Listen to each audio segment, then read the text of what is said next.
My brothers and sisters, the greatest gift we've been given by Allah subhanahu wa ta'ala is the gift of Iman, Islam, our beautiful deen.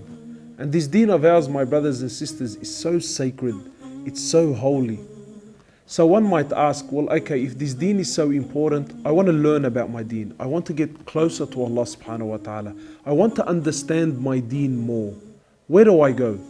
My brothers, our deen is based on the Prophet Muhammad sallallahu alaihi wasallam in his actions, in his words, and in what he approved of sallallahu alaihi wasallam. This is important for you and I, because our beloved Prophet taught his companions, and his companions taught the generation that came after them, and that generation taught the generation that came after them, and this has been the system for 1400 years. This is our deen.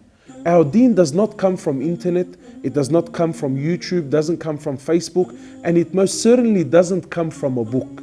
One of the scholars said, anyone who makes his book his sheikh, and this has become a very big problem now.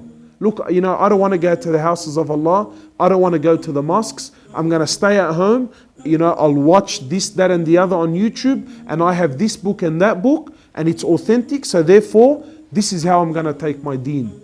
Many of the scholars have spoken about this as well. And they said, anyone who makes his book his sheikh, know that shaitan has become your sheikh.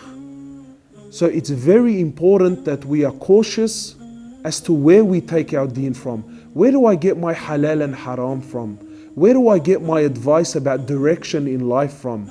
Just like any one of you wouldn't go to just anyone that claims to be a doctor and take any medicine that he writes on you on a piece of paper.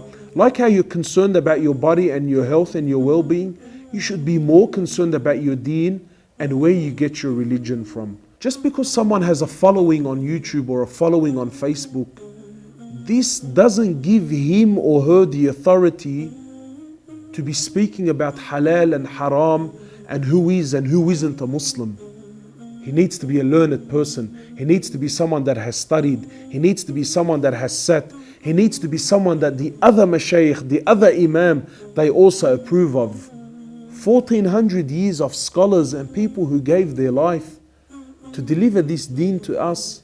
Now we're going to put all of this aside, and the opinion of someone that has a bit of a following on Facebook, now this is important to me. Now this has become the decider for me as to whether or not I do something or I don't. Don't be fooled. Don't be caught up in the hype. Our deen is measured, it's calculated, it's advanced. So maybe sometimes you come across someone, wow, he says some very nice words, extremely passionate, your heart clicks onto it, right? Be cautious, don't just run with it.